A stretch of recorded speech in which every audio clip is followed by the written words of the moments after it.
Hello everyone, welcome to my channel. This is Reshma and you all are watching English Grammar. Tense formula. Subject plus emissary plus V1, ing plus object. And its usage, you can use this to describe an action that is going on at this moment. Miss, for example, now you are watching this video. So you can apply there watching ing. You can apply add suffix ing to the verb. Why? Because in present you are doing that action. That's why. Fine. So now let's see examples. I am writing a letter. We are writing a letter. We are writing letters. You are writing a letter. You are writing letters. He is writing a letter. She is writing a letter. It is writing letter. They are writing letters. Girl or boy is writing letter.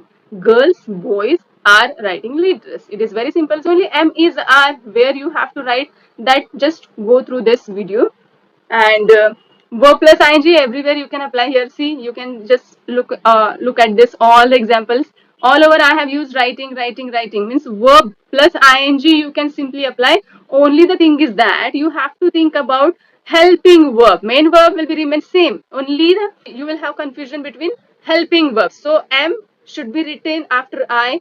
R you can apply in front of we, you, this second you also, and then for plural subject also you can use their are. In front of they also you can use are, and the third person singular he, she, it, in front of this you can apply here is helping verb. So I hope this is also clear. Present continuous tense, present perfect tense. When you can use this present perfect tense, the usage is to describe an action that is completed in the present, means right now. So formula is here subject plus have has plus V3. Here the thing is that you have to memorize have has. To have the form you can apply over there. After the subject, to have the forms you can apply, and if whenever you are going to use have or has in the perfect tenses, you should apply V3. Let's see examples. I have written a letter, we have written a letter, you have written a letter, you have written a letter, he has written a letter, she has written a letter, it has written a letter, they have written letters, girl has written a letter, girls have written written letters.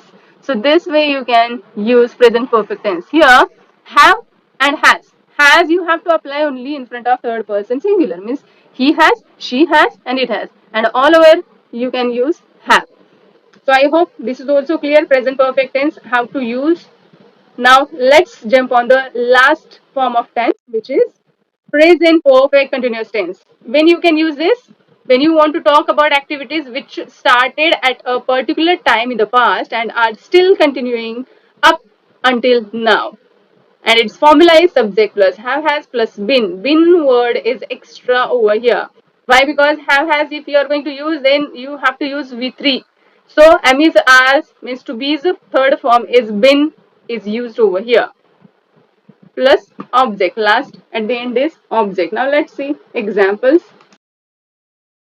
I have used here write. So write plus ing writing. Why? Because according to our formula, V1 plus ing would be there and V3 also would be there. So for V3 to show complete action means little bit complete action and with little bit going on. So for going on action we can apply their ing, and whichever action has already completed, for that we can use here been word. So see the example. I have been writing a letter, we have been writing letters, you have been writing a letter, you have been writing letters, he has been writing a letter, she has been writing a letter, it has been writing a letter, they have been writing letters, girl has been writing a letter or boy has been writing a letter. Girls have been writing letters, boys have been writing letters. Understood? Only the thing is that you should keep in mind have and has. Where to apply has? In front of third person singular, means he, she, it, or anyone's name. Or if you have singular noun, then you can apply their has. If you have plural noun like girls or boys, you can apply their have. Understood? I hope it is clear. Thanks for watching.